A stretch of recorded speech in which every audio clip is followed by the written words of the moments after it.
तो आज की बात मैं इससे शुरू करना चाहूँगा, ये जो पंजाब यूनिवर्सिटी में मुद्दा चल रहा है, तो उसके ऊपर मैं कुछ चर्चा करनी चाहूँगा। तो मैं उसमें देख रहा हूँ कि काफ़ी बच्चे बहुत जोश से वो विद्रोह कर रहे हैं, तो देख के बहुत खुशी हुई कि आज का युवा कुछ जाग रहा है।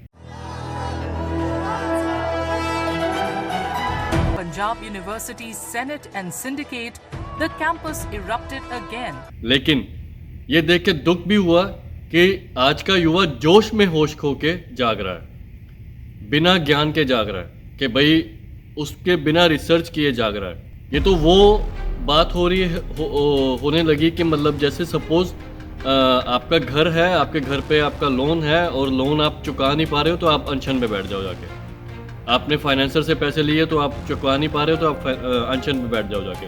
तो मैं ये बात इसलिए बोल रहा हूँ क्योंकि मैं जब पढ़ता था पंजाबी यूनिवर्सिटी में तब मुझे अच्छे से पता है कि उस समय रीअपीयर्स देखने को मिलती थी कि जो बिना किसी सेंस के रीअपीयर्स आती थी एग्जाम्स में। तो हमें रिसर्च करने में पता चला कि वो रीअपीयर्स इसलिए आती हैं क्योंकि उनको पैसा बनाना है, यूनिवर्सिटी वालों को पैसा बनाना है बच्चों से किसी न किसी तरीके, क्योंकि उनको कर्जा पे करना था। जो यूनिवर्सिटी पे डेट है, जो पंजाब की सरकार है वो उनका 40-60 वाला अपना पूरा नहीं कर पा रही थी। वो जो रेशो का उनको एक्सपेंसेस को लेके है, जो भी फंडिंग को लेके है, ग्रांट्स को लेके है, तो तब से ये 2011 से चल रहा है पंजाबी यूनिवर्सिटी में। और मेरे पढ़ने के दौरान ही हमें ये भी सुनने में मिला कि भाई हो सकता है कि शायद पंजाबी यूनिवर्सिटी की ऑक्शन भी हो जाए, नीलाम हो जाए। बट हमने ये भी देखा बहुत अच्छे से, क्योंकि एक पार्ट पंजाबी यूनिवर्सिटी का सेल हुआ भी था, प्रॉपर लैंड, जिसमें उन्होंने बाद में एक स्कूल को बेचा गया।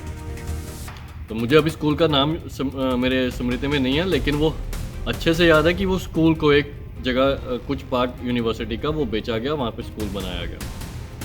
तो अगर मैं ये पूछना चाहता हूँ जोशीले बच्चों से, जो मतलब होश खो के बैठे हैं, लोगों की बातों में आके बैठे हैं, 4 वीडियोस बनाने के लिए बैठे हैं, कि भाई अगर तुम्हारी ये बात पक्की की जाए कि भाई सेंटर की सरकार इसमें हस्तक्षेप नहीं करेगी, इसमें इंटरफेयर नहीं करेगी, तो क्या पंजाब सरकार तुम्हारे कर्ज़ों को चुका पाएगी? क्या पंजाब सरकार तुम्हारी डिग्रीज़ को गारंटी देती है कि तुम्हारी डिग्रीज़ के चलते दौरान ये पंजाब यूनिवर्सिटी बिक नहीं जाएगी?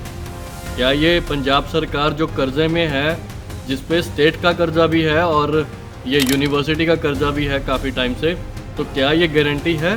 और सेम मुद्दे पर ही एक बंदा भी मैंने कहते सुना हुआ है हमने कि भाई ये पखंडी ब्राह्मण, ये वो सब कुछ। पंजाब दे उत्ते दिल्ली दा गंदा राज नहीं चलूगा, पखंडी ब्राह्मण दा राज नहीं चलूगा।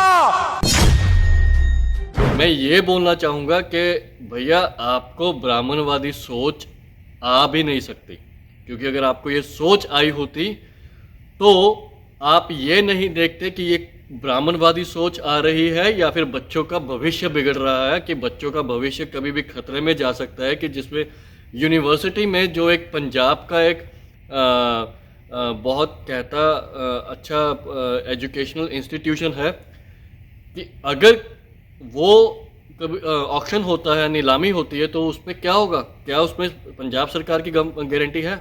मैं ये बोलना चाहूँगा मेरे जो उम्र के विद्यार्थी हैं वहाँ पे, कि तुम जोश में होश मत खो, कि तुम ये देखो कि कौन तुम्हारा फ़ायदा उठा करके तुम्हें बेवकूफ़ बना करके अपना फ़ायदा उठाने के लिए आपके पास आ रहा है।